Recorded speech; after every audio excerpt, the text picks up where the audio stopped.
Today's program is the Advanced Healthcare Directive and the Durable Power of Attorney. And our presenter is Kaylee. Kaylee, welcome. Thanks for having me. It's good to be Yeah, here. you're welcome. Your Ask First form is on the website, IYME, and we're not going to bring it up, but it's there for people to see.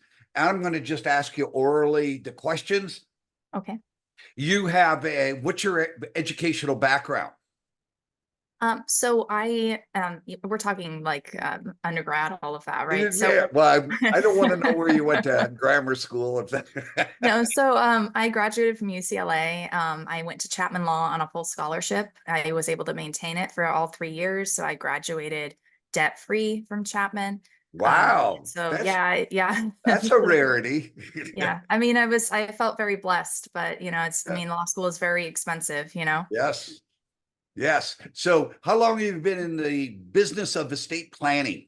So we're coming up on 6 years. I started working at a firm just after I took the bar exam in early August of 2018. So I've been a practicing attorney since December of 18, but I've been in the field and working, in estates and litigation and all of that related since like August of 2018. Okay, and you don't practice in any other areas? No, just everything that can be governed by the probate code. Yeah, and that's probably enough to keep you busy. And A lot. yeah, please remember to ask that because it's so important. You really need just to focus in on an area today. You can't do everything for everyone. You're licensed by the Bar Association, so if you had an issue or whatever, it'll show up there. You practice and are licensed in the state of California. Yep. Are you licensed in any other state? I'm not. No. And why is that important? Well, so you're only authorized to practice law in the state in which you hold a license. So it kind of makes it a little bit complicated when we're talking about things like estate planning. A lot of people have homes that are, in other states, things like that. So because that's sort of, handling an out-of-state property is, really unauthorized practice of law, sometimes we have to coordinate with others. You don't want to have your attorney doing something sketchy that they should not be doing. Yeah. And everything is controlled by state law. So exactly. And you can be reported for things, like practicing law in another state, giving advice on another state's laws when you're not authorized to practice in that jurisdiction. So it's very important. But it's also important to know that your documents that you draft here are honored by the other states. Well, and you specialize in a state. So, I have other cases that I work with, with people in other states. I don't know their procedures. I don't know what they do. I mean, their documents look very foreign to me because they don't look like our documents here. Yeah. So, Okay. I feel like, yeah. If you move to another state for a long period of time, please have your documents reviewed in that state. If you're just there temporarily, not an issue. Yeah. How do you charge, Kaylee? So it depends on the kind of case. I do a lot of litigation, which I think is actually pretty beneficial for estate planning clients, and a lot of that's hourly. So, but if I do estate plans only, I do that on a flat fee.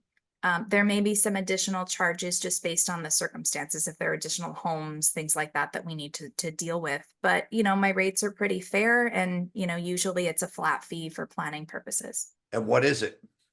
So for a single person, I charge $3,000 for all the documents that you need, the trust, everything. And then for a married couple, I charge $4,000. Yeah, and the reason for a married couple to charge $4,000 is because each one of them have to have their own documents. Exactly. And you're doing all the documents twice.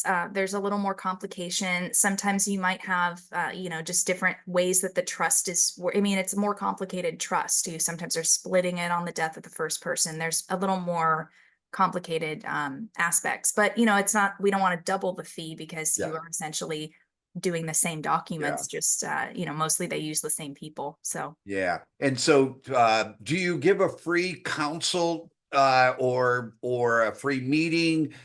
Most attorneys don't. What do you do, Kaylee? So I do a free 30-minute consultation over the phone. If clients want to come to my office, have a Zoom meeting, I will just charge and my hourly rate for those consults. So it's usually a lot of people like the 30-minute phone call. They get a lot of good information, and there's not really any reason to have an hour and a half meeting. And what is your hourly rate? So right now I'm a certified specialist in probate. So what that And what means, does that mean? it means that I took an additional bar exam. I had to get professional references from others. I had a judge give me a glowing recommendation. And I submit all this to the bar, along with a list of tasks that I performed that they authorize. And I've received an additional certification. So it just means that I do this all the time, that I know what I'm talking about. And so with that certification, though, my hourly rate's been bumped up to 500. Okay, So so let's say somebody already has an estate plan, yeah. but they haven't reviewed it in 3 to 5 years. W- what do, what's the process and what's the charge? So generally speaking, I do get those questions a lot. A lot of people say, "Hey, I did my trust many years ago." A lot of it is I had minor kids when I did my trust, and now the kids are grown, so we want to revisit things. Usually, I look at everything. I take a look at it, and we talk through. Okay, what are some of the changes that you want made? I don't usually charge for reviewing the trust if it's part of a meeting, like we think we want to move forward with making changes. That's kind of a component of that. But I do generally recommend that people revisit their documents. It's not a one and done situation. Over time, people pass away, people get married, people get divorced. You never know. So I I think think that that's it's a good where that idea. that phone call to you or an email to you Yeah. to describe their situation, then you can clearly indicate, well, I'll have to charge you for this. No, let's have Yes. a phone Yes. conversation and then get it cleared up. So Yes. please, but it's really important to have that conversation. You know, I agree.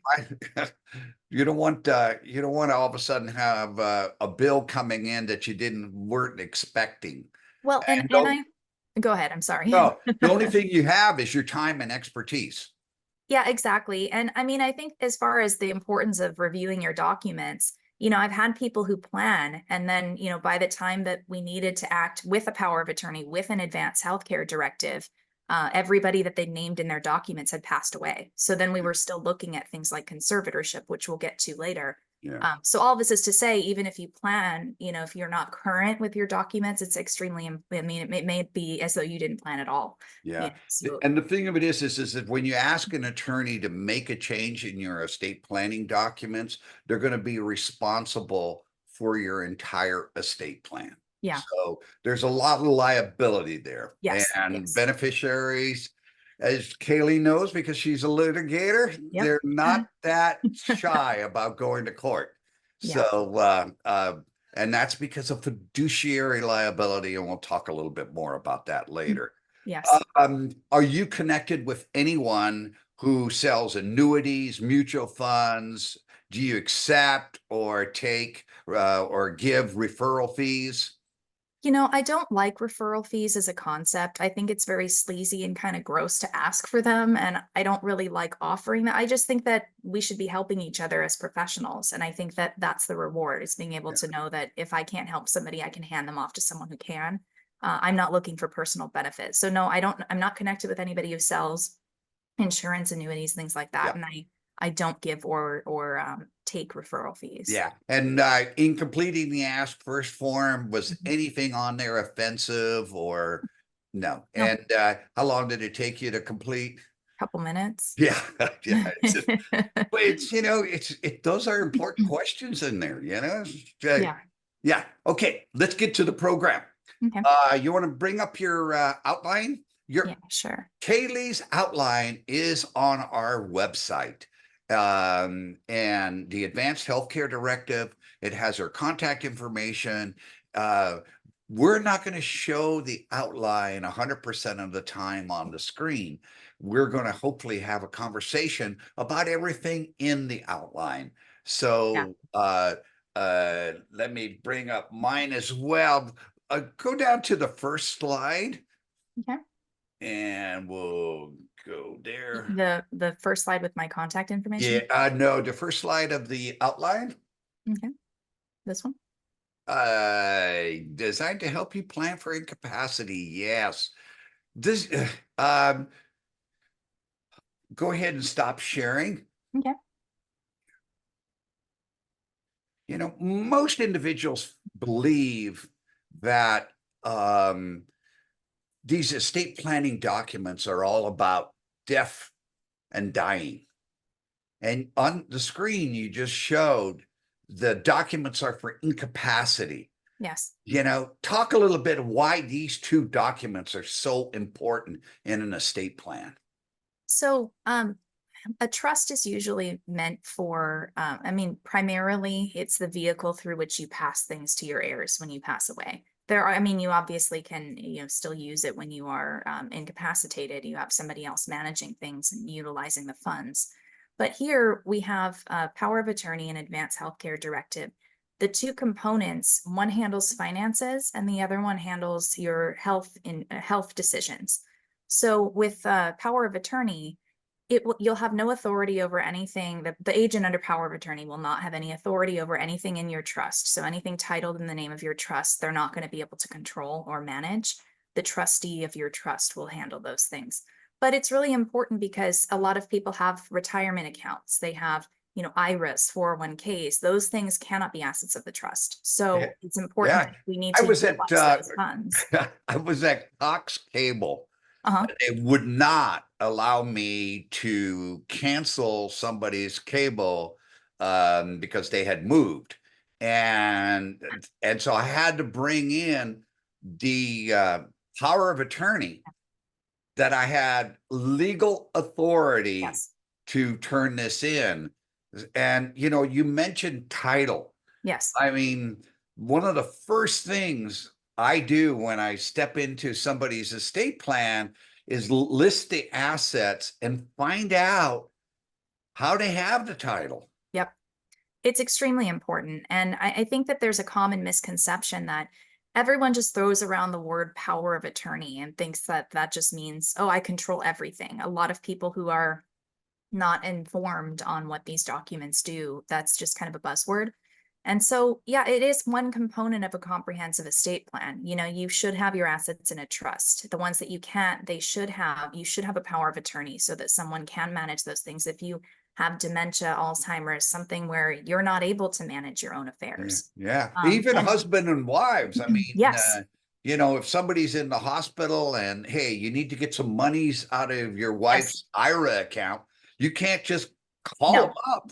No, and banks are notoriously difficult to work with. Hospitals are also, they don't want to get sued. They don't want the liability. So they will really only listen to who's on the documents. And an important thing that we'll get to later about advanced healthcare directive documents that's really important is that those documents outlast death. So, the One of the yeah. documents, one of the powers. Well, the advanced healthcare directive Yeah. does.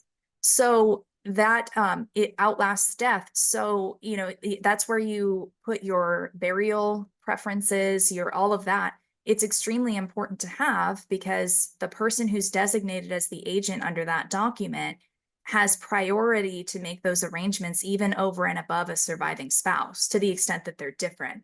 So, it is important to get these things in place.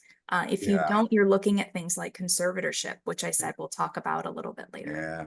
Yeah. And our families were a bunch of immigrants Mhm. from the Netherlands. Yeah. And when my dad was in the hospital, we didn't have any of these documents. Yeah. And that's where we found out, hey, we couldn't make a decision for him. Yeah. And we as a family wanted different things for my father because he was intubated. And Yeah. so none of us could make the decision on my father's behalf. And it then ended up being the hospitalist who were in control. Yeah. And so he was intubated for almost 2 months. Mhm. And yeah. And so that's one of the motivations that I have for this workshop Yeah. series. We were going to call the workshops "It's Your Death," and we didn't think anybody would attend. So we called it It's Your Estate. But these documents are so important. And in Orange County, we're not in Kansas, it's Yeah. they want to see the legal authority Yeah. that you may have to make possibly life and death decisions under the Advanced Healthcare Directive. And when it comes to money, the same thing. So, what we're going to talk about the power of attorney first, Yeah. but there's a word in there that's a technical word. And tell us what that means. Durable. So durable means that the power of attorney document outlasts your incapacity. So if it's a non-durable, that just means that once you become incapacitated, then the power of attorney expires. So durable just means that it continues to stay on, it continues to be effective after you lack capacity, which is what you want. It's important.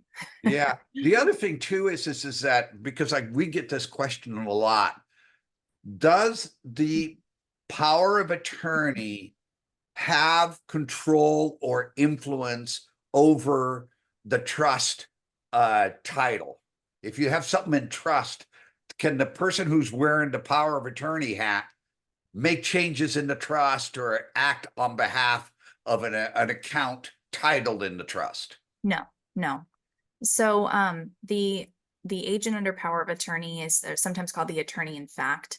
They are only able to control the assets that are held in the principal's name individually.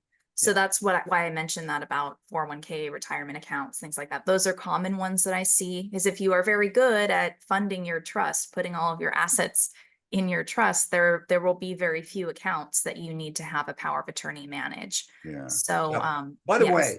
way, just want to get this little fact out. Kaylee could do all six workshop presentations. Okay. We have asked her to stick to the two topics that we're going to be Mhm. discussing today. And we're breaking the estate plan up over 6 week period so that we get a better understanding and we spend some more time. So I don't want you to think that Kaylee's not, can't handle living trust and complicated situations, et cetera, et cetera. We're just focusing on these Yeah. two documents because the power of attorney is probably one of the most litigated ones. Documents. And why is that? Who's going to be ultimately liable or get involved? The Well, institution? so it's usually when you see fights for power of attorney, authority over acts and everything. I commonly, most of the time, I see it with, siblings fighting over their parents. One sibling wants control. It may be one is upset because they're the oldest and they should have been the first in line, but they weren't. You see a lot of these different situations. And so commonly, I mean, there is case law that suggests that, heirs at law, people, once the person lacks capacity to make their own decisions, that they have standing to request certain financial information from the attorney in fact, and there's a lot of conflict that generates and stems from that. So I Yeah. would say most of the time it's siblings fighting over a parent. Well, that brings us to the issue of when does this power happen? So we have we have two major types, and I think this is really important for people to understand. One is called springing, and the Yes. other one is called immediate. Mhm. Talk a little bit about what does springing mean and what does immediate mean? So springing it means that it springs into effect on the person's incapacity. How that is measured depends very heavily on who you have as your attorney. Some attorneys have preferences for, and kind of encourage certain mechanisms. So, like, for example, with my documents, I have it springing into effect on two doctor's letters. So, a letter from two different doctors, two total. That's for some reason very difficult to explain.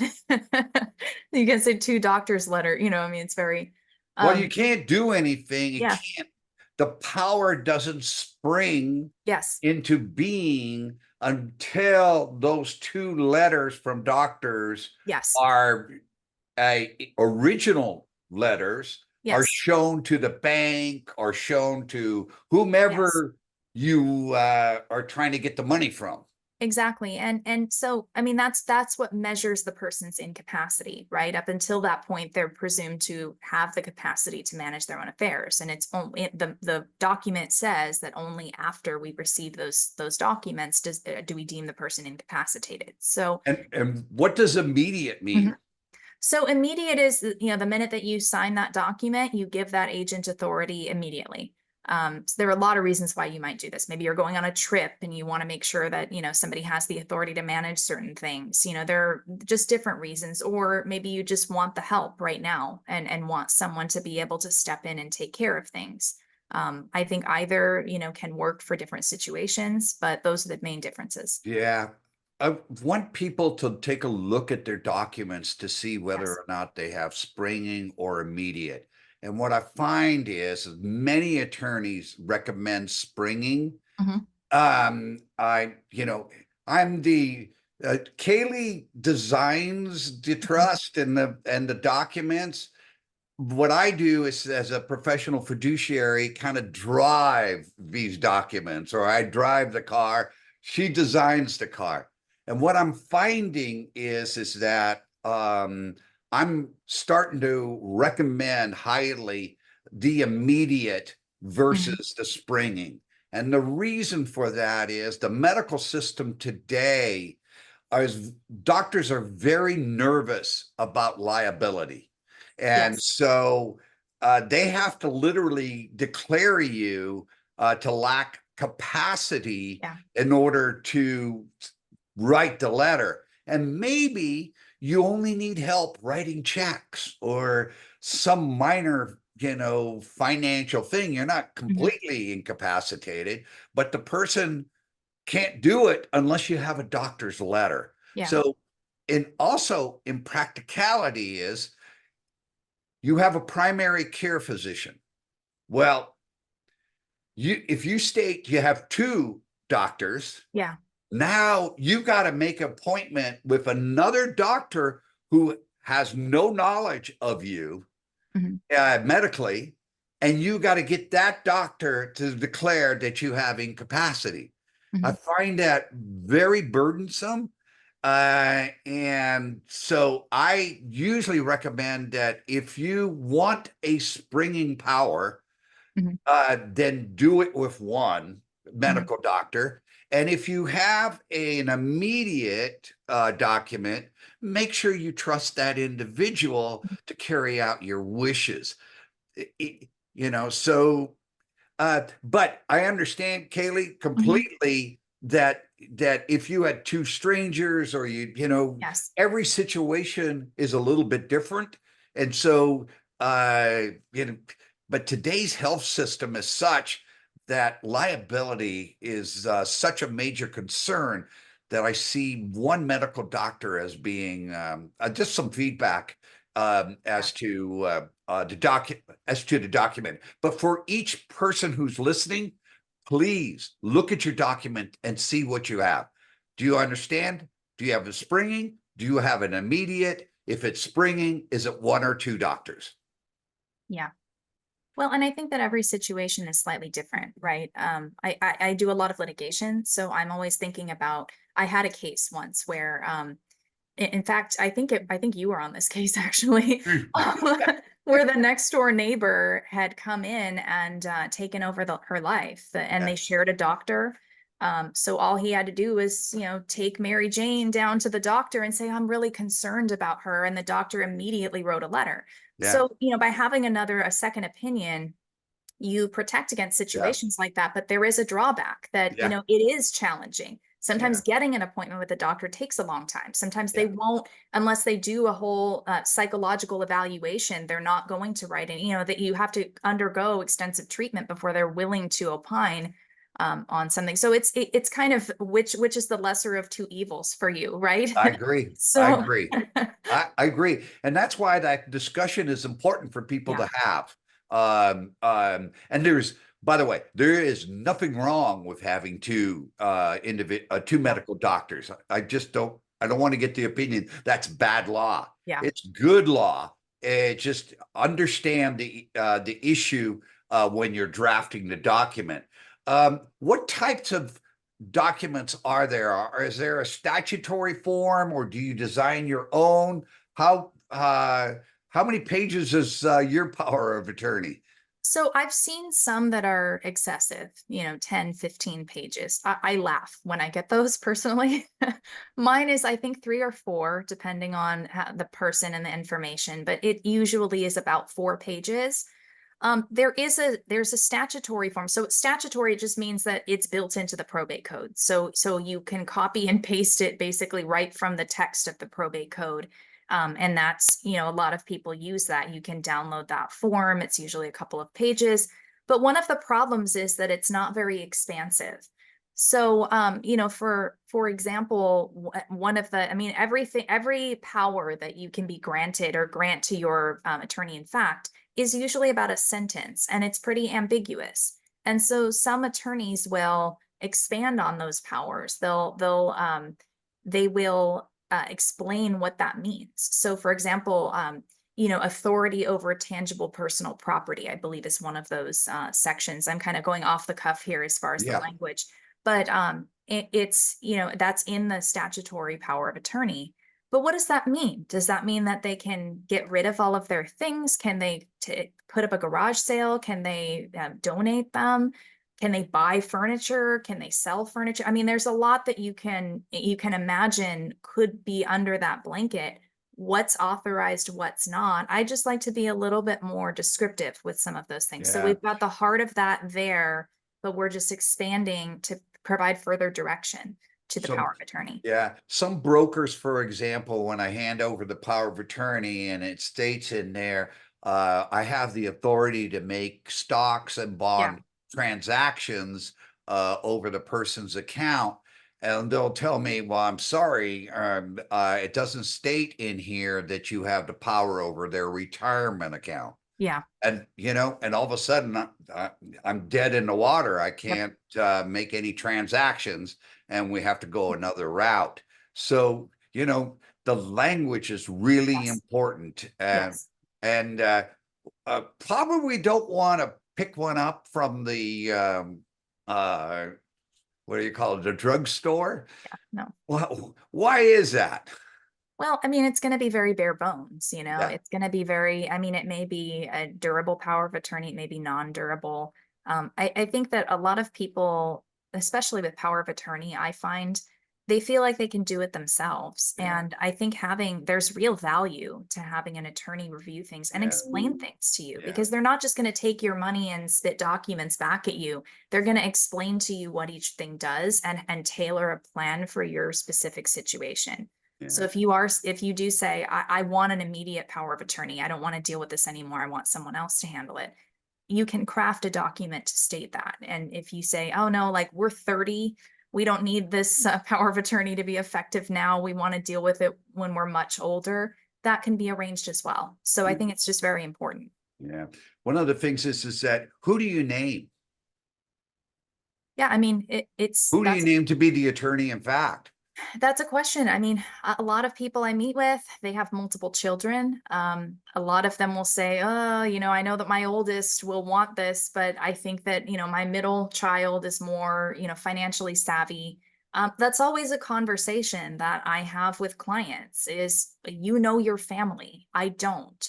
So there's no rule for, okay, this person, you have to go in age order, or, oh, it can't be a family member. It's your own situation. So for situations where we have like a blended family, so children from married couple with children from previous relationships, a lot of times they opt for a private professional fiduciary. And I suggest that to them. Let's put this in the hands of a neutral so that you don't have children squabbling over who gets to control the finances. Yeah. Um, So would you usually recommend naming an individual in the family who's financially savvy mhm. as a trustee, as the attorney in fact, and as the executor? I generally like having consistency with those roles because I mean, if we have, I mean, without going into too much detail, if we have to manage assets that are for whatever reason not managed by one of those capacities, well then, it's very easy. You don't have to coordinate with another person. There's a drawback though, that there's not, if you have the same person being the attorney in fact and the trustee and the executor, there isn't really that kind of check, that oversight that you might have if like someone else is acting. So if that's a concern that like I don't know if they're going to do a good job, there's less of an oversight with that.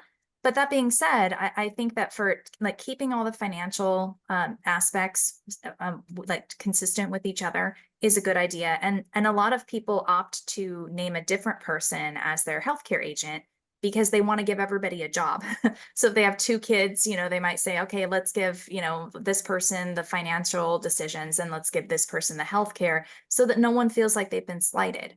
Yeah. That's How pretty about common. how about I've got two I kids. I don't know which one to name, so I'll name them both as Co. I don't love it. In fact, I just had a case where I got co-conservators appointed in court, and they went to go open an account, and they went to 3 or 4 banks. None of the banks would open a co-conservator account. So that's another challenge is, when you have anything, are you going to make their authority independent of each other? Are you going to make them have to sign the documents together so you can't do anything unless you have 2 signatures? I don't love it. There's a lot of complication and people fight. Sometimes, I mean, I've had cases where if one brother said one thing, the other brother said the opposite just to spite him. So sometimes, depending on the personalities, it can Yeah. be a real challenge. Yeah, Co is difficult. Don't do it Yeah. at all. You mentioned, a couple of times you have mentioned institutions. Okay, Mhm. so banks, for Yes. example, um, banks do not like attorney drafted durable powers of attorney. They want you to use their own power of attorney. I usually recommend that people, while they're in good health, after they have Mhm. gotten the documents from the attorney, that they take that document to their bank or brokerage house to see whether or not the bank will accept it. Mhm. And there's 2 reasons for that. A lot of times banks want you to use their form. Yeah. How do you feel about that? I don't love it. I mean, with um with banks in general, it feels like once a week I'm in some kind of fight with some institution. Like they'll tell us one thing and then somebody else will tell us a different thing in the same organization at the same branch. So I think a lot of times I'm kind of a big fan of like, okay, mom said no, so go ask dad kind of thing. Okay. Not in every context, but in this one, I think it's important. If they won't honor something, then you say, okay, well, I got to talk to a supervisor. I want, you kind of you push things up the chain of command, and then ultimately they'll kick it to legal and they'll take a look at it and realize that they can use it in most contexts. Yeah. But I guess my point is, if a bank tells you something that you don't like, don't leave it at that. Like, they're usually, a lot of branch employees just don't know the Yeah. intricacies of these documents. Yeah, but what you do want to do is to make sure you take it to the bank Yeah, and to I agree. have them photocopy or the front page or Yes. the signature page or somewhere where the attorney in fact's name is on there Yes. so that they have it on file. Yes. Because the last thing you want is in the time when you need to to get into the count, Yeah. and then you have the discussion. Yes. Yes. That's the worst time. And it's always really sketchy when like you kind of wheel someone into the bank and say, okay, I've got to take over all the accounts. No one is comfortable with that. So if at least you've set the tone, there's a file, so and so came in on such and such date. 5 years later, we have the agent saying, hey, I really need money. Like, we've got to pay for Yeah, the care. yeah, yeah. That's a lot more comfortable. Yeah, yeah. Eugene is also a professional fiduciary. Eugene and I are co-trustees on an account, and the woman is 80 years old, and she has variety of different credit union accounts. Okay. And so here are two guys with an elderly woman Yeah. coming into the credit union and saying, Yes. And we're her. a lot of people, I mean, they are trained to recognize signs of Exactly. elder abuse. They're just not comfortable. I've had No. people not accept a power of attorney, and then you go to a different bank and they accept it. I mean, it really Yeah. depends But on a for lot of I'm a circumstances. retired Long Beach State employee, and Mhm. so I'm under CalPERS. Yeah. CalPERS does not like attorney drafted documents. Mhm. And so I just went ahead and completed theirs. Yeah. That doesn't mean that I should throw my Yeah. durable No. power of attorney away, correct? I No, keep no, no, of mine. course not. And that power of attorney that I signed with CalPERS is only good with CalPERS. Yes, exactly. Exactly. It's only Uh, good for those accounts or that yeah. account. So these documents are powerful because as attorney in fact, and it's immediate. And if I have it in my hands, I could empty out the entire account. And so financial institutions are are very leery of these Yeah. documents. No, I agree. And there's a lot of I mean, I feel like once a week or twice a week I get a phone call, and it's somebody who's a potential client, and they're concerned about, a sibling who is acting in the capacity of the agent under power of attorney, and they have reason to believe that, the sibling is doing some sketchy stuff. It's very common. Yeah. You see a lot of payment of fees, things like that, just like large withdrawals, because once they have access to that account, a lot of people just do that. And so I mean, that's another reason that you have to be very cautious of who you name, Yeah. because Yeah. if you think that they're going to take advantage. Yeah. Yeah. I had one guy who named his brother as the power of attorney, and and then and then the bank said, I want you to fill out the bank's form. Well, Mhm. it turned out his brother was in jail, and so we forged his brother's signature. Geez, and he got caught, and here he is, a medical doctor, uh, basically almost subject to criminal liability. My gosh. And all he was trying to do was, his brother was in jail, he was busy, so he said, hey, he signed one before, no big deal. Yikes. Yeah, it is. These documents are absolutely powerful. And Mm, how do they prevent, um, um, we're talking about incapacity here. yeah. So why are these documents so important when it comes to incapacity? Well, and I'll kind of use the metric for a conservatorship to answer that question. Yeah, So when, and that might be actually a good way to kind of transition some of this. So like a conservatorship, you can have two components. There's a person and a state, and a state being obviously the financial decisions. And so the rule, or like the baseline standard that the court finds for whether or not someone needs a conservator to act on their behalf for estate only, because we're talking about power of attorney, so I'll keep it to estate, is that they're susceptible to fraud or undue influence, so susceptible to scams, things like that, and they're substantially unable to manage their financial affairs. So that's that buzzword, that language, it finds its way into a lot of letters from doctors. They're unable to manage their financial affairs is yes. pretty common. But it's, I mean, I've seen a lot of really sad cases where as someone's capacity diminishes, they start losing their ability to manage their finances. They start getting preyed on by, mailers saying, please donate to, this campaign, this, all these things. Or they get these phone calls where it's like, oh, your electricity is going to get shut off. Please send us your account number. And they just do it. And so I've had a lot of people, come to me just in tears over their loved one who is not able to manage their daily bills. Other things, bills are not getting paid, things are getting shut off. So it's really helpful and important to have somebody be able to step in, at that time where, at some point, some people just they are not as mentally acute as they used to be. Yeah. And And so then the conservatorship for Mhm. the estate, so to have Yes, legal authority to handle that bank account, yes, that's what a conservatorship is, to yes, give another person legal authority to go to the bank and say, I need money so I can help my mom or grandmother or aunt or whomever. That legal that document then prevents the conservatorship. yes, exactly.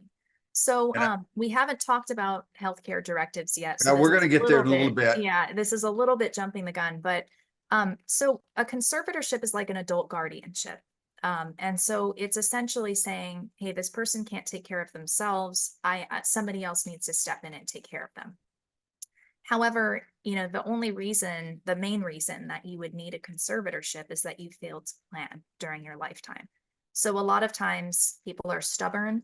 Their kids keep saying, Mom, Dad, you have to get an estate plan, you have to do it. And they say, I'll be fine. And so then they lack capacity. And now we're faced with a situation where we have no access to the accounts. We can't get in there and pay for things like their care. They need a higher level of care. There's bills that aren't being paid, things like that. I'm only talking about the financial aspects right Yeah, now. I'll talk about the person medical a little medical later. later. But so in a case like that where no power of attorney was executed while the person had capacity to understand what they were signing and willfully do that, well, then you are looking at having to file a petition with the court and requesting that you be made the conservator over, usually it's children over a parent, but I've seen all kinds. And so this is what you're looking at if you fail to execute these documents. It's in much the same way that, others will talk about what happens to your estate if you don't have a trust. This is what happens to you if you don't have a power of Yeah. attorney. What's the cost of a conservatorship today? If you Well, can find an attorney that will handle it. yeah, I do them at my office and a lot of people Well, don't. Like, it's pretty yeah, rare. you're becoming a rare breed. I know. So, I mean, So yeah, it can cost anywhere from five to $10,000 just to set up, in the first year. Yeah. And that's, I mean, usually just to get the person appointed, you're looking at Yes. something in that range. There are like 10 to 12 documents that have to be filed just on the first day. You've got to file all of these documents. And then, I yeah. it reminds me of the old Midas commercial. The Midas goes, you can pay me now or you Yeah. can pay me later. You know, 100%. 100%. yeah, please make sure Yes. that you have a durable power. Do these documents, the power of attorney, go out of date? Not if they're signed after, I think it's 1992 or no, No, maybe I meant the they've been on powers the of record. attorney, not the medical. Yeah, yeah. So no, I mean, generally not. I mean, they expire on the death of the principal. So, usually if you sign a power of attorney, like you're fine. For, the only time that it would be complicated is if you named people and then they were not alive or able to act when they needed to. So you may Yeah, still be looking at conservatorship anyway. So like that's like I mentioned earlier, a reason to keep your documents current. yeah. What I'm finding is that when I take a power of attorney that's over 5 years old Yeah, to Bank of California or Wells Fargo yeah, or Bank of America, they look at that document with extra yeah, scrutiny. yeah. And the document is still good, but Yeah. it's stale. Yeah, So and they're only comfortable acting with reasonably current documents. So if you've yeah, got a document that's 20 years old, like you have a lot of questions about that. Okay, was a subsequent document yeah, executed? Is this an old document that somebody nefarious is trying to do something, let's just there's a lot of questions that come out of that. So yeah. another reason So to for keep things current. practically speaking, once you have your documents signed, take it to your financial Yes, institutions yes, because that means it's been recorded. It doesn't become stale. It can be 10 years old. yeah, If you had it recorded yeah. with the institution, you're not going to have any problems. No, no. And so I think that, you know, I mean, that's an excellent point. And I think, you know, I think everyone should revisit their documents Yeah. every few years, you know. Yeah. At least, how many individuals do you usually do in succession on a, I like 3 to 5. Often when there's kind of a shortage of available people, so sometimes people will have one child, 2 children, and not really any other close family. Well, then I usually suggest that we insert a private professional fiduciary, you know, how so about a neighbor, a friend? I don't love that. I mean, Yeah. I've seen enough, you know, in litigation. I mean, I feel like acting That's on behalf of usually, another person, it's yeah, hard enough when it's like a family member, but it's sort of, you question the motives when you have somebody who's kind of a distant connection or an acquaintance and they're willing to do all of this extensive a lot stuff of on work. behalf of someone. It's a lot of work. It's very thankless. So it's kind of like, what is really going on here is the question, you know? And so I think it's fine if we have a conversation about it, there really is no one else, you know, I've met with the person and we kind of talk through it. But I generally say keeping it in the family or keeping it in the hands of someone neutral, like a fiduciary who has, you know, has a fiduciary duty to. Yeah. And we're going to talk about estate administration in Yes. week 6. Okay. I think we had a good discussion on the powers of it, the durable power of Yes. attorney. Please check your documents to make sure Yep. it's durable. It's either immediate or springing. And 3, have you taken it to the institutions? Okay. Yep. Those 3 points, you're doing great as far as the powers of attorney is concerned. Let's go to the Advanced Healthcare Directive. So the Has advanced healthcare, nothing to do yeah, with money. nope. So it's, you may actually have experienced this where you go to the doctor and they hand you a booklet and say, here, please fill this out. It's happened to me. I'm sure it's happened Oh, to many of really? you as They well. asked, Yeah. I went to Kaiser at just a routine appointment and they said, here, fill out this advanced healthcare directive. So wow. yeah, I mean, it's, you can get a document from your doctor. You can, you know, get one from an attorney. I use the CMA form, which is pretty standard. And You CMA, you made an initial. What does that stand for? California Medical Association, I think it is. Yeah, that's the So, one. but you know, I mean, it's pretty standard. A lot of doctors are comfortable using it because it's, you know, what they're used to seeing. So I modify that document. I add an attachment that kind of expands on some of the authority that a person would have.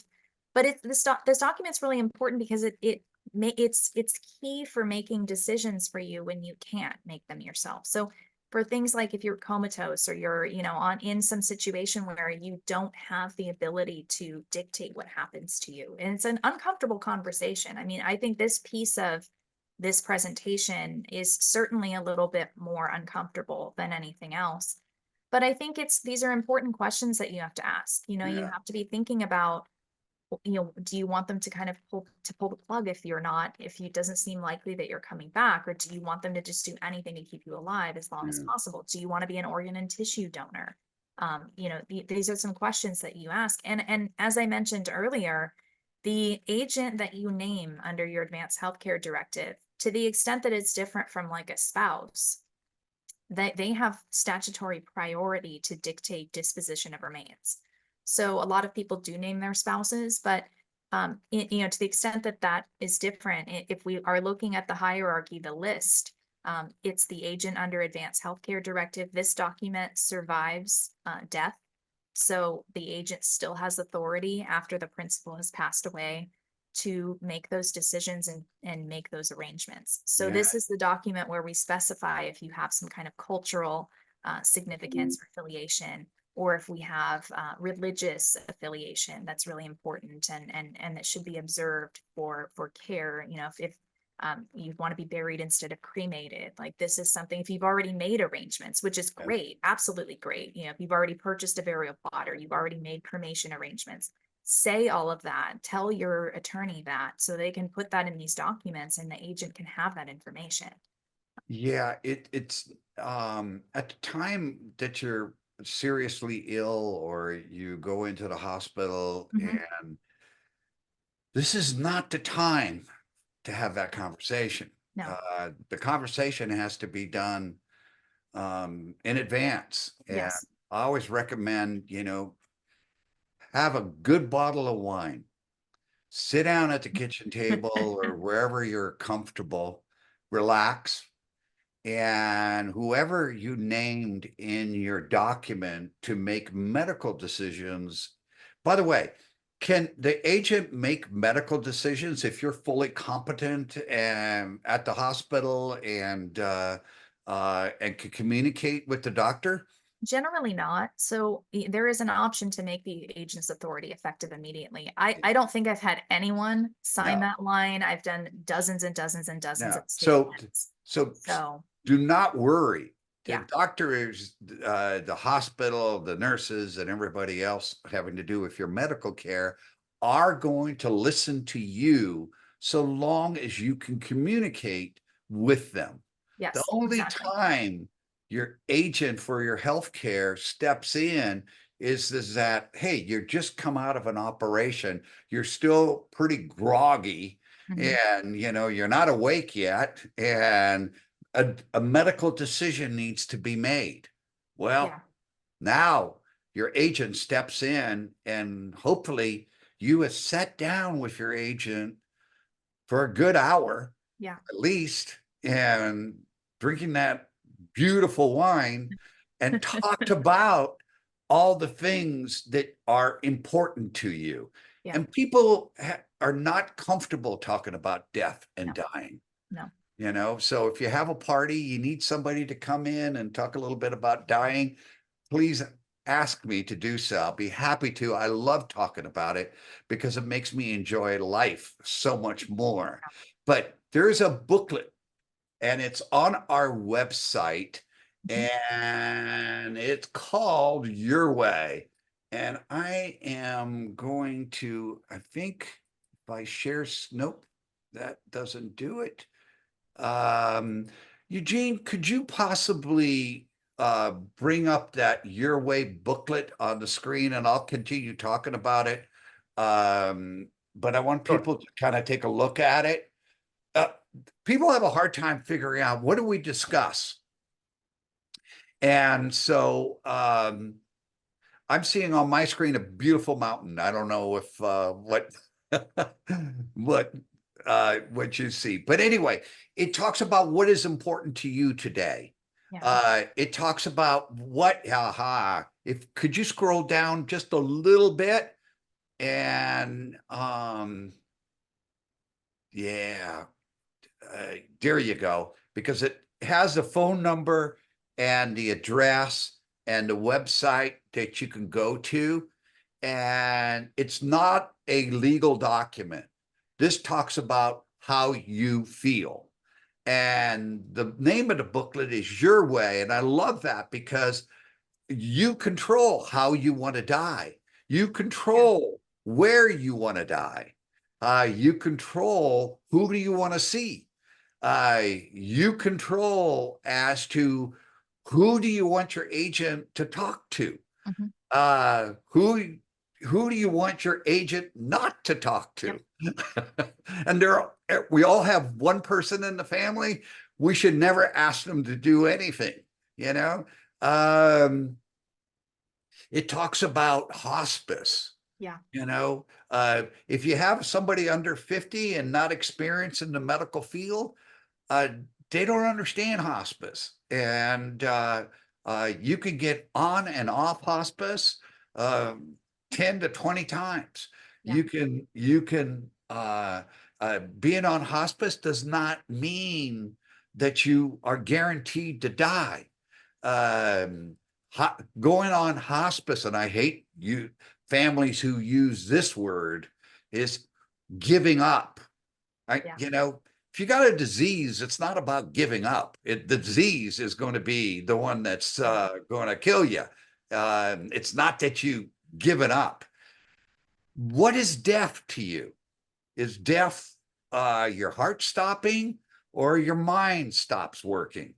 There's I mentioned this very often in these workshop series, but there's a vent farm in San Diego that has over 70 individuals who have been on ventilators for 10 or more years. And the reason for that is that either their healthcare agent is reluctant to pull the plug, or they don't have the document. You know, there's another thing that's really important that your agent needs to know. What prescription drugs are you on? Mhm. If you go to the ER room, one of the first questions they'll ask the agent, because usually if you're going to the ER, you're not totally mentally there. What prescription drugs are you on? And if you don't know that, gosh, then they have to try to figure it out. They're not going to spend a lot of time reading documents. So you need an advocate, and that advocate should be close. So don't name somebody in your advanced healthcare directive that's living in Nevada. Sometimes Yeah. even LA is a little too far. Yeah. It's spend some time thinking about who you're naming. So have the agent that you've named, whether it's a family member or not, sit down with you and they complete their form too. So you can have a conversation. What do you think about your quality of life? Mhm. There's Dr. Kuntz at Saddleback Hospital, and he's an elder gerontologist, Mhm. absolutely wonderful human being. And he's now in his late 80s, early 90s. And he said in a lecture, he says, you know, I am concerned about not the length of my life, but I'm concerned about the quality of Yeah. my life. And if I cannot ride my bike any longer, he said, my quality of life is so low that I more than likely will say that I don't want to continue my life. Yeah. Well, I was thinking about that for myself. And I said, if I can't control my remote control, then do me in. That's all. I can still do that. I'm okay. Yeah. Morphine. How do you feel about morphine? Yeah. Morphine kills pain. It can also kill you. What do you want me to do? Let's say you have dementia and you have pneumonia. Do you want me to cure pneumonia? I told my son, who's my advanced healthcare agent, I said, if I'm demented, and he says, my son said, you're definitely our dad. uh, uh, and, um, and I have pneumonia, please do not allow them to send me to the hospital. So if I have clients who are in board and cares, and if any medical issue that comes up, they call 911 almost immediately, because there's an economic, well, first of all, they want you to get better, but there's also you're an economic unit when you're alive. When you're deceased, you're no longer paying rent at a board and care. Well, and there's the liability as well, And there's a liability as Yeah, well, yeah. which is, probably the number one reason. Mhm. So if I had a conversation with my client, or that I'm the agent for, and they say to me, if I'm not mentally there, I am dead, then the last thing I'm going to do is cure the pneumonia, for example. What if you can't communicate with people? What Yeah. do you want me to do?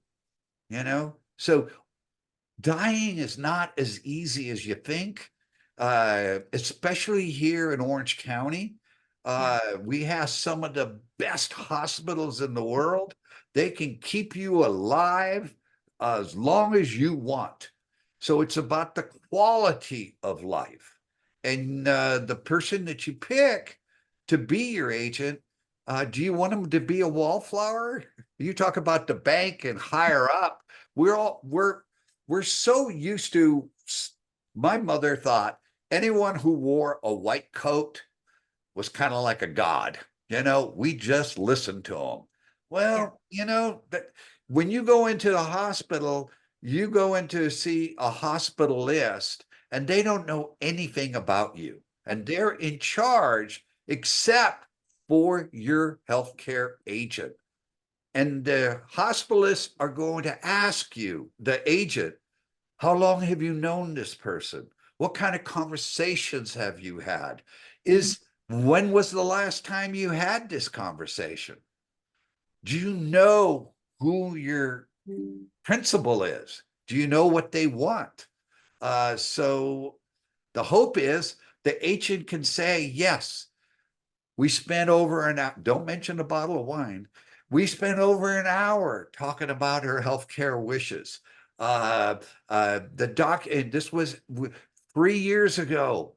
Don't make it longer than 3 years. I try to visit with clients with their advanced healthcare directive once every 3 years just to get updated, because as you get older, you change your mind. And that's another thing too. That document is not written in stone. Yeah. You are always I have not had anyone come back from the dead and said, gosh, you should have done it this way. So none of us, we're all kind of going where we don't know where. Mhm. And we try to do our best, but none of us really know. So many individuals change their mind at the last Yeah. minute and tell the doctor, well, hey, no, I don't want to go through any more operations or any more procedures. And then the opposite happens as well. Hey, I would like another Yeah. procedure or an operation. So you need to really be in close contact with the individual that you've named. And we go into even in more detail under the It's Your Money program called medical care planning, because it's such an important topic. But you have to have the document. And talk about Yes. a little bit, Kaylee, about once you are deceased and Mhm. dead, who determines where you're buried, whether or not you're cremated, whether or not your organs are donated, whether or not, who pays for the celebration of life? Are all these things have to be talked about in advance? I mean, they should be. So the person who has the authority to actually bury, do all of that, do the cremation, it is the agent that you've named under the Advanced Healthcare Directive. As far as payment goes, most people's trusts and wills will say that they authorize the representative to pay for end of life expenses. So it's not usually that the agent's paying out of pocket, unless there's no money. But real quick, I wanted to add on to something that you had said earlier. Um, so you mentioned, oh, if I have dementia and I get pneumonia, that's it, I'm done. Well, dementia and other things, this is why it's important to have this conversation. Dementia is a range, right? I mean, you might have a diagnosis, but you might be reasonably competent, fine, able to recognize people, have conversations. Yeah, it's not a And black and white yeah, thing, and there One might be day a point. you're Yes. good, and the next day, hey, I'm totally demented. Exactly. So it's like if at the early onset of that, you get a pneumonia, like you get Yeah. pneumonia, you might say, well, yeah, like let's Yeah, work on yeah. this. But if you can no longer recognize your children or Yeah. identify important things, you don't know who certain people are, that might be a time to say, okay, it's time to wind things up. So having a discussion about, okay, when I can no longer recognize my family, that's when I feel like life is not worth living. And I believe that is a section of that book as well. Yeah, It that's asks a questions about that. beautiful point. I had my sisters here this last weekend, and Hmm. my older sister, 3 years older than I am, she has Hmm. Parkinson's disease, and I also had my younger sister. And so we were talking about Joe Biden moments. Is that dementia? No, we all forget Yeah. stuff. And I live in Laguna Beach. We couldn't think of the Sawdust Festival. All Okay. three of us. We couldn't think of the name. It came to us in 20 minutes, 30 minutes later. But normal, as you age, forgetfulness happens. Yep. It is normal. It is not dementia. By the way, if you do get dementia, you probably wouldn't recognize it. And you don't like the fact that somebody says labeled you dementia. Can somebody still do these documents, the trust, advanced healthcare directive, when they're lack capacity? Well, so capacity, it's a tricky word, right? So to have capacity, you have to be able to recognize that they call it the natural objects of your bounty, which basically means who are your heirs.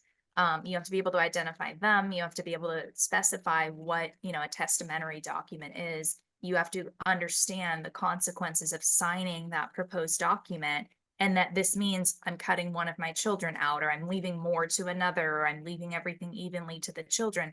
That, is something that you need to be able to identify. And so if you are not able to do those things, you don't know your finances roughly is the other one, that you have to be able to kind of roughly understand your financial assets. So I've had people who are so far along, we're down the conservatorship track, where they say, oh, I'm a billionaire and stuff. They have like $100,000 in their account. So like that is not somebody who has, the Capacity. capacity to be able to manage their financial affairs, because the numbers are so far off. But if they said, oh, I have roughly 150,000, and they kind of did, then that's fine. But there's a lot of times it matters on like, am I the one managing the accounts? A lot of people just Yeah. aren't, Well, the problem is that most of us, vast majority, procrastinate Yes. in doing these documents. Yes. And so, and then we become aware of the importance of these documents if we have a spouse, a partner, a close friend Yeah. has a negative experience, and you say to yourself, oh, I got to get these documents Yes. done. And then the hope is that you have capacity because you don't want to go to a conservatorship. Yes, yes. And I think the majority or a significant percentage of people that I service, the reason they're doing an estate plan is because they just went through a probate administration or a trust administration with their parent. They've either seen how much of a mess it was for somebody who didn't plan, or they saw how efficient it was for someone who did. Yeah. So they usually make that decision because they've had to be involved in wrapping up the affairs of a loved one. And Yeah. so that has a lot of impact and power when Yeah. we're talking about, executing these documents, or, they've seen a loved one go through extensive, a period of dementia. Sometimes, I mean, like my own father is, in a kind of an early onset stage. He's in his 60s now, but, and so he already is like kind of a shell of who he used to be, but like would have testamentary capacity, would be able to, he recognizes me, texts me and stuff, but there's like a little bit of the magic that's gone out, of like the light that's gone out of his eyes. But so it's like, I'm not like, we don't write him off, but you just have to start interacting a little bit differently. And so I think that having a very clear idea of what it means for you, for when you no longer, like when you are not, you wouldn't be happy continuing to Yeah. That's why exist. that It's booklet, I really love important. that booklet because it's called Yes. Your Way, not Yes. your agent's way, not your Yes. attorney's way. It's your way. And Yes. so you need to spend some time thinking about it. My own mother Yes. said if I bring up death one more time to her, that she was going Cutting to you cut out. me out completely. Yeah, because she goes, the more she truly believed that the more she talked about it, that it was going to happen. She Yeah, I mean, that's fair. yeah, yeah. But I mean, She I think died at 98. So in this field, though, I feel like, I don't know, we get kind of, I remember one time years ago, my brother was my receptionist, and I had a phone call with the coroner, and I was like, and he calls me, he goes, the coroner's on the phone for you. And I was like, oh, good, I need to talk to him, and yeah, so he's just like, like I'm another out, like, person. this is not, I'm not comfortable with any of this.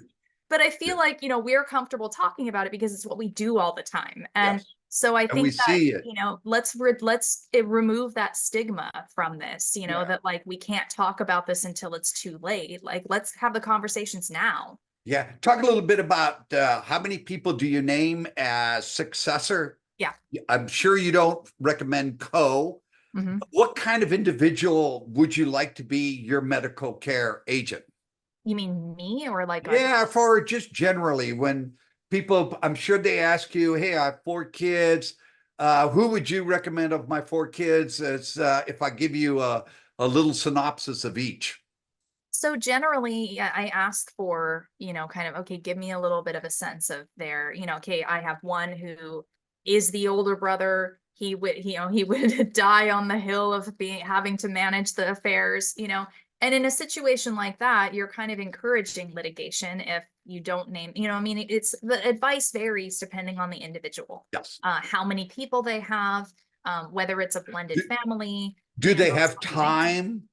Time is Yeah. Oh, yeah. huge. Do they live on the East Coast and they rarely visit? Is this something where, they're down, the other one's down the street? Like those make a difference. Well, do they communicate well? Yeah. Do they have a grudge? Yeah. Do they Oh. are they all of a sudden a born again Christian and and have different beliefs than you Yeah. do? Well, and it's also like Catholics, are very, have very strict rules about death. They won't ever pull the plug on, I mean, there are a lot of things that, Yeah, you might, that their religious affiliation may make a huge difference in yeah. whether or not they're a viable candidate for Yeah, the job. there's a group who believes no blood transfusions. Yes. Well, The Jewish faith has, yes. or Orthodox has a whole routine that Yes. they want you to go through. So there's just a lot of things to discuss. Well, and on that note, kind of going back to like a power of attorney. So if you have a kid that, has been in bankruptcy, that they've run up a bunch of credit card debt, they're really irresponsible, their house is in foreclosure, like these are all very sympathetic things, but at the same time, that kind of demonstrates that they are not very good with finances. I've been on a case where the agent under power of attorney ran up $25,000 in credit card debt in 2 months in the Yeah, name of the mom. So she opened up a credit card in her mom's name and charged $25,000, maxed out the credit card. So, and it was like every day she was charging like, 10 different transactions for like Amazon and this and that. So she obviously had a shopping addiction and yeah, just used the mom's funds to fund it, yeah, And so that is something that comes up too. Like, how good are they with money? How good are they with under pressure, with making stressful decisions? That all comes into play. yeah, yeah. And we're going to talk about in the state administration session Hmm. that, professional fiduciaries are Yes. there, they are available. We recommend highly that you talk about with your attorney Hmm. and say, tell them about your family Yeah. because these estate plans are no longer tax driven. Yes. They're really, and we all have dysfunctional families. Dysfunctional family means you're normal. Yeah. There's no ideal family. So your attorney needs to understand the dysfunctions within your Yes. family. You Well, need to talk about them. and they can provide good recommendations. And, Exactly. and it's one of those things that, I do work with a fair number of fiduciaries, and I have seen what that looks like when we have they have to step in and act over a trust. So sometimes, if all the people who are successors are deceased, then you have a fiduciary handle it. Personally, when I draft my plans, I put last known address, telephone number, all of that in the document so that if we ever have to contact any of these beneficiaries or others, we at least have a jumping off point. A lot of people do not do that. And then you're looking around for John Smith and you can't find them. So I think just having a sense of kind of tailoring this so that it's easy for somebody in the future to kind of step right in and do what they need to do, I think is We're living a lot longer today, so it's not the over 100-year-olds are the fastest growing group yeah. of population today. And we have some of the best medical care here in Yes. Orange County from Yes. Hoag, UCI, Yes. UCLA. Kaiser, City of Hope, Hmm. Mission Hospital, Saddleback, Yeah. top-notch medical equipment, personnel, doctors, etc. And it also kind of bears in mind that you understand the medical system. Yes. Your general practitioner does not have any powers over when you're in the hospital. Your general practitioner doesn't have any power over you as a medical doctor if you go to a skilled nursing facility. So there's other documents such as a POLST, which is a medical doctor driven document. There's also a DNR, do not resuscitate. Yeah. You know, there's CPR. You got to understand what CPR is. Most people do not have a good quality of life after CPR. So lots of things to learn. Yes. You know, getting older is not for sissies, as Henny Youngman used to say. And any last words, Kaylee? By the way, you've done just a fantastic job. I love having you as a presenter. Thank you. Yeah, no, I think the only thing I wanted to comment on and kind of, seal this off, loop it back, is just that when we're talking about conservatorship, like we've been talking about this whole time, if you don't have your advanced healthcare directive and you don't have capacity to sign one, then that's when we can petition for a conservator of the person. So if you don't do either of these documents, you're looking at person and estate, very stressful for families. It's a lot of money, it's a lot of time. So it should be avoided if possible. Okay. Eugene, thank you so much for handling all the controls. Kaylee, you're awesome. Love you. Thanks. You know, Thanks for two having thumbs me. up. It was fun. Thanks, everyone. And if anybody has any questions, feel free to give me a call. My contact information should be on the PowerPoint that's on the website. PowerPoint and on your Ask First form, both Yes. of them. Okay. Take care, everybody. Bye-bye. All right. Bye. Have a good weekend.